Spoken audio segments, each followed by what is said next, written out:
All right, so I didn't know I was the first speaker. So anyway, so I am talking about something that is supposed to scare you. So I'm going to tell you a very scary, not a doomsday scenario, but close to that. So, uh, so cybersecurity is something that I'm passionate about, and I want to tell you what is cybersecurity is all about, what are the cyber threats, and why we should care. So it all started back in 1988 when a Stanford graduate student figured out that there is a way to exploit vulnerabilities in programs.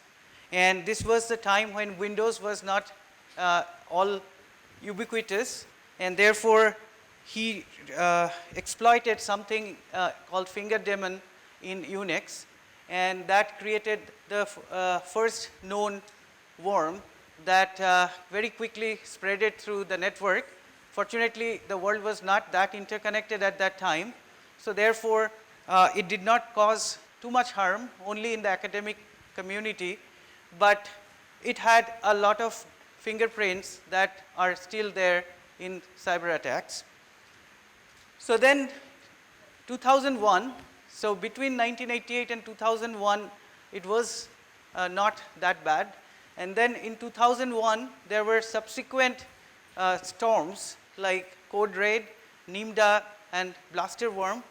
They actually took the internet by storm.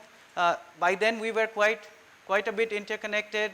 A lot of people were actually connected by their desktops and so in some cases servers and so on.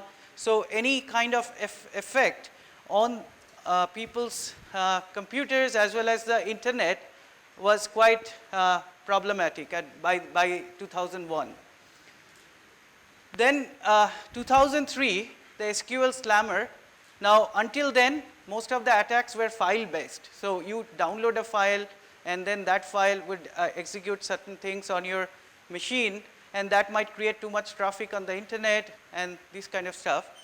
So this was the first worm that was not even file based, it was completely memory based. So nothing was stored on the file system or on the disk, and this basically exploited SQL server, Microsoft SQL server that had a buffer overflow problem. And this had a huge effect on the internet. So this kind of shows, how this thing spreaded very, very quickly, and people were quite disabled by this slammer worm.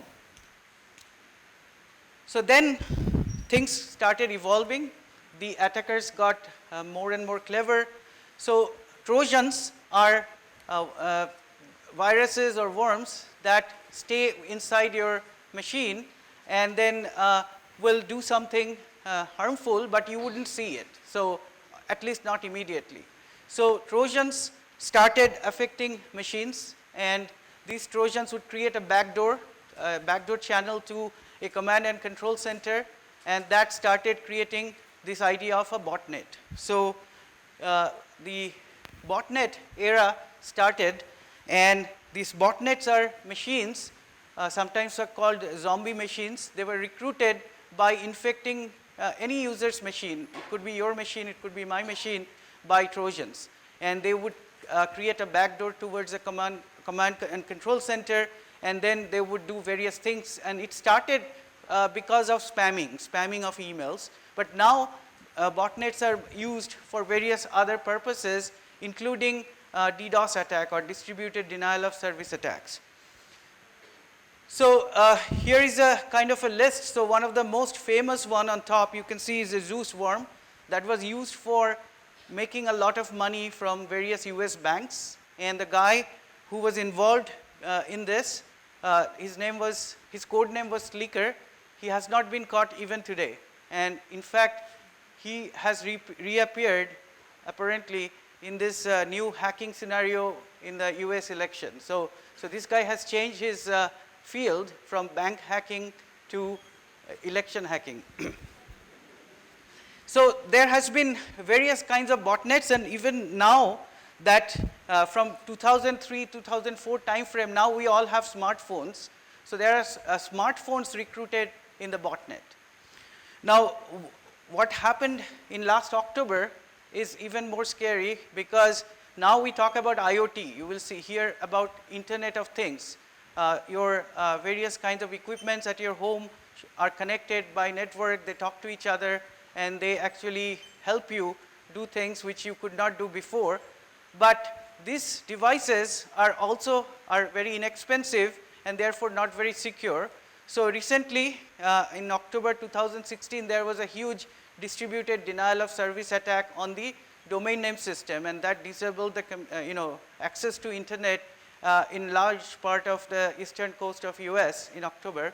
And that kind of botnets, it was based on something called Mirai botnet, which was by infecting these devices with Mirai, which is a sort of like a Trojan, and that is now become a concern, because we are talking about billions of devices being connected in the space of IoT, and if that happens, then we are kind of, will be overwhelmed by various kinds of distributed denial of service.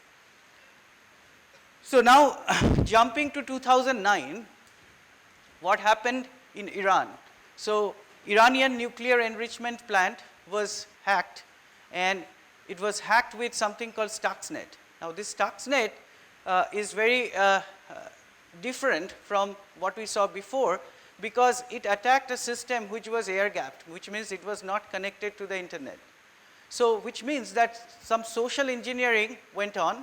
Some employees of these various firms that are involved in this Iranian nuclear plant were given something, most probably an USB stick with a copy of the worm, and if they plugged it into their system, and then the internal network, even though it was not connected to the internet, the internal network was affected and the worm replicated itself.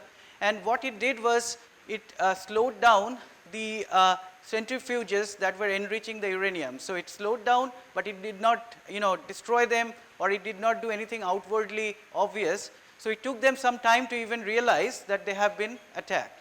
So it was a very clever attack, which was, when people analyzed it, they realized that this was not done by some hobby hackers. This must have been done by some very powerful enemies of the country, that is Iran. And it had all kinds of vulnerabilities, from Windows 7 to Siemens PLCs and so on were exploited. So this is a little bit light-hearted moment here, that Iranian nuclear facility is affected, but it is not, this worm was not supposed to do something destructive. It is supposed to do something clandestine, or what we call a covert attack. So I'm not, because we don't have much time, I'm not going to talk about how Stuxnet worked, but you can find, if you're more interested, you can find it in many places on the internet. So, but Stuxnet was not the only case where we saw that such a industrial critical system being affected by a cyber attack. So this happened before, starting from 2003. Actually, the 2003 East Coast blackout was preceded by this infection in the Ohio nuclear power plant with Slammer worm. So we talked about Slammer worm before. And then there is a train signaling system that was attacked. There was an automobile plant whose manufacturing system was attacked, and so on. So these are some of the most well-known or well-publicized cases. But this is not something that is very uncommon. So if you look at the data, so this is the Industrial Control System Computer Emergency Response Team in the US. They are 2010 to 2015. You see that in 2010, there were 39 reported cases. In 2015, it is 295, almost 300, which means we are talking about almost a 9-fold increase in the number of incidents that happen. And if you look at the kind of incidents, critical manufacturing seems to be the most affected, but energy, which means power transmission, power distribution, power generation, then water purification, water supply, transportation, and various communication and nuclear and so on. So all these things have something in common, which is they are controlled by a supervisory control and decision control system and data acquisition system. And therefore, the focus now is on how to secure this supervisory control and data acquisition system, or SCADA systems. So in a survey in 2015, it turns out, and this is the US, so you can imagine what's happening in other parts of the world. So 35.6% of the companies are saying we have no strategy, but we are developing one for saving ourselves from an attack. And these attacks are more and more common because the convergence of information and operational technologies. So the factory floor is now connected to their business network, and that is basically the pathway through which these attacks happen. So in the last 2 years, these things have taken a very national security angle. So, Israeli electric grid was attacked, but it was a surrogate grid, fortunately, so they did not suffer a blackout. But Ukraine was not that lucky. So last year and this year, Ukraine got blacked out by cyber attack, and most probably by Russians. So there were attacks on television network, there were attacks on German steel plant, there were attacks on Turkish banks. So all the banking network was completely jammed with a very large scale distributed denial of service attack by sending too much data on the network. This one I already, so IoT ransomware, so an Austrian hotel was actually locked out by using ransomware. So they could not open the doors of the visitors, or whether they're in or out. So they had to pay ransom in order to get themselves unencrypted and get things going again. So, and we already talked about this DDoS attack by Mirai botnet using IoT devices. So now focusing on India, so this is a last year survey. It turns out that financial sector is 72% of the financial sector companies are saying that they have been attacked. Pharmaceutical and chemical, 44% companies have been at least seeing attacks, and oil and gas, 37%. But there is a saying in cybersecurity parlance that 100% have been attacked. The difference is whether you know it or not. So 72% knows that they have been attacked, because it takes about on an average 260 plus days to actually figure out that you have been attacked. That has been also surveyed and computed. So some of the ways cyber attacks are happening in India, a large percentage of it is by social engineering. So you convince somebody that carry this thing into your office or into your factory, and an USB or something, or ask them to go to an email, download an email attachment, or by going through pushing it through some messenger service and so on. And then the result is the malware infection, a lot of DDoS attacks, cyber espionage, and exploitation of vulnerabilities, and all that is happening. So one of the things that we kind of the importance got lost because of all the hoopla about this demonetization. Just before demonetization, it was found that 3.2 million debit card information were hacked from the ATM services supplied by Hitachi, and these are some of the banks that got affected. So in another country, this would be a very, very big deal, but here, because of the subsequent demonetization thing, it did not get that much praise or importance. So recently it was found that the hackers could easily bypass the SBI's OTP.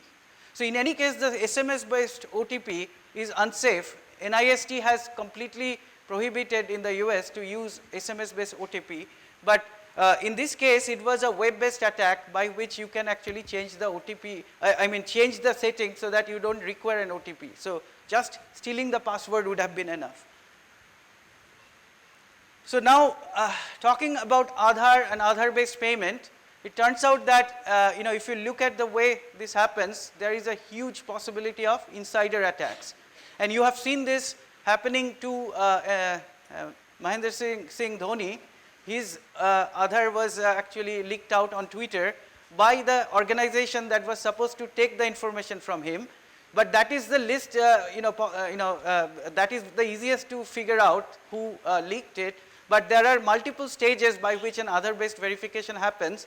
And in all stages, there are huge amount of possibility of insider attack. And it happened. So Axis Bank and its subsidiary, Suvidha InfoServe, they actually did this, and they actually transferred money in the name of others by using their other information. So these are some of the things that are happening in India.